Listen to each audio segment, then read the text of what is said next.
এই কচু দিয়ে আমি আজকে ডিমের পুর ভরা কোপ্তা কারি বানাবো, আর আপনারা পুরো ভিডিওটাই দেখুন, খুব ভালো লাগবে।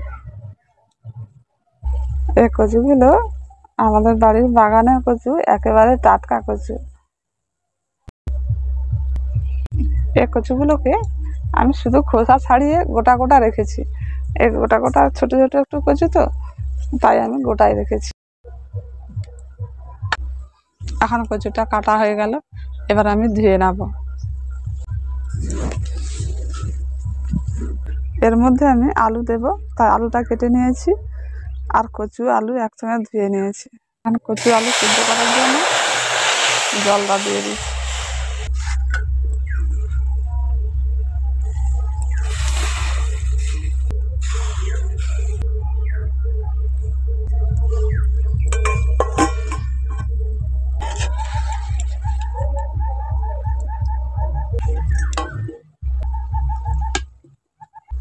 এখন কচু আলুটা সিদ্ধ হয়ে গেছে, নামিয়ে নিয়েছি।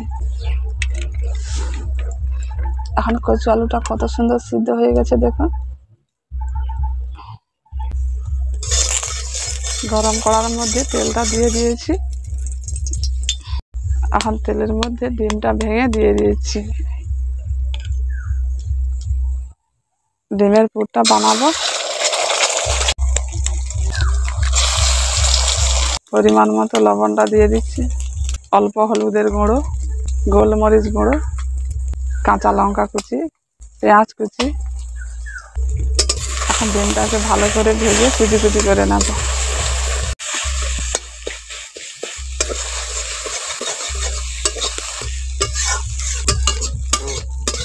এখন ডিমের পুরটা তৈরি হয়ে গেছে, এবার নামিয়ে নিচ্ছি।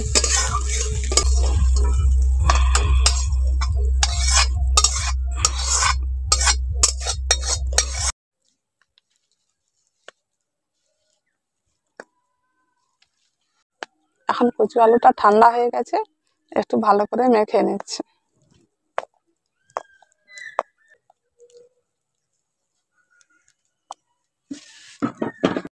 এবার এর মধ্যে এখন বেসনটা দিয়ে দিচ্ছি, জিরে গুঁড়ো দিয়ে দিচ্ছি, লবণ, অল্প হলুদের গুঁড়ো। এই উপকরণগুলো দিয়ে এখন ভালো করে একসঙ্গে মাখিয়ে নিচ্ছি।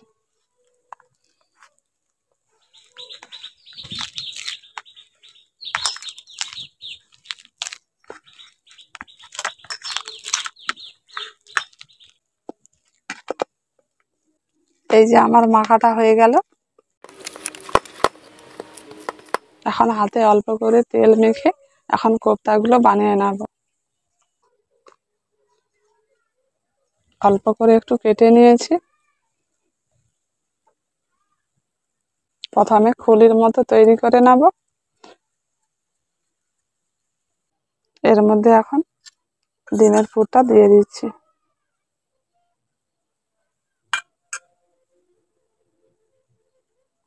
ডিমের পুরটা দিয়ে এইভাবে করে মুড়ে নেব।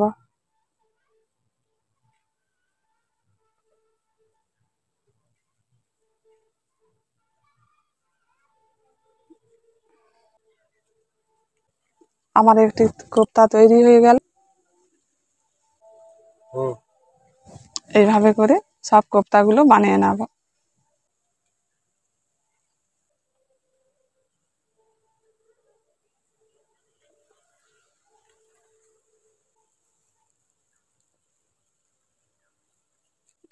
আবার একটি বানিয়ে নিয়েছি। এখন আমার দুটো কোপ্তা তৈরি হয়ে গেল।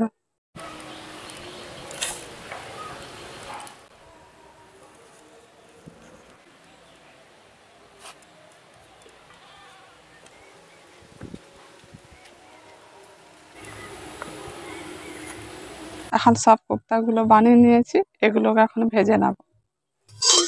এখন আমি কোপ্তাগুলো ভেজে নেব।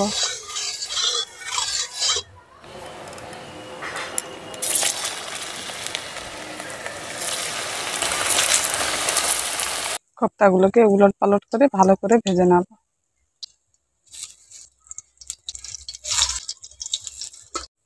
এখন কোপ্তাগুলো ভাজা হয়ে গেছে, তুলে নিচ্ছি। এই দেখুন লালচে করে ভেজে নিয়েছি।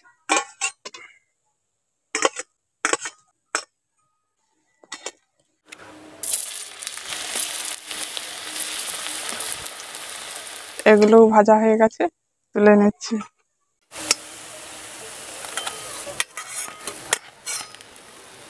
রান্না করার জন্য এই তেলের মধ্যে 2টো এলাচ আর 2টো দারুচিনি আর 2টো লবঙ্গ দিয়ে দিচ্ছি। এবার এর মধ্যে দিয়ে দিচ্ছি পেঁয়াজ কুচি।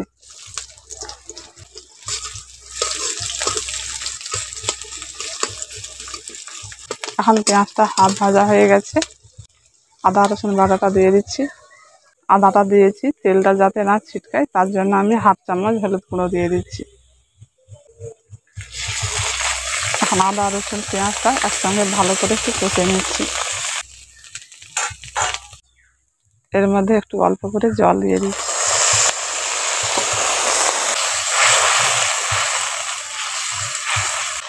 এবার এর মধ্যে গুঁড়ো মশলাগুলো দিয়ে দিচ্ছি। এখন দিয়ে দিচ্ছি জিরে গুঁড়ো আর দিয়ে দিচ্ছি ধনে গুঁড়ো।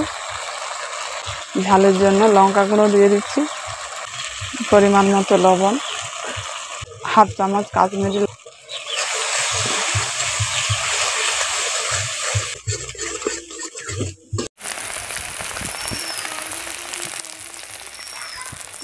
এখন মশলাটা খুব ভালো করে কষিয়ে নিয়েছি।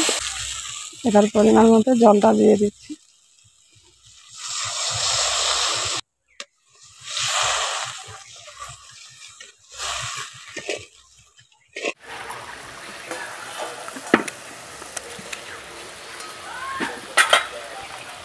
এখন ঝোলটাকে একটু ফুটিয়ে নিয়েছি। এবার ভেজে রাখা কোপ্তাগুলো দিয়ে দিচ্ছি।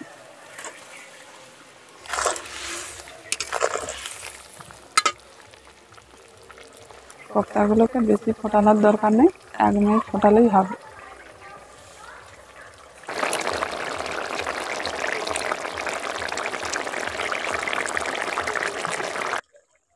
এখন কোপ্তাগুলো দিয়ে 1 মিনিট ফুটিয়ে নিয়েছি। এবার নামিয়ে নিচ্ছি।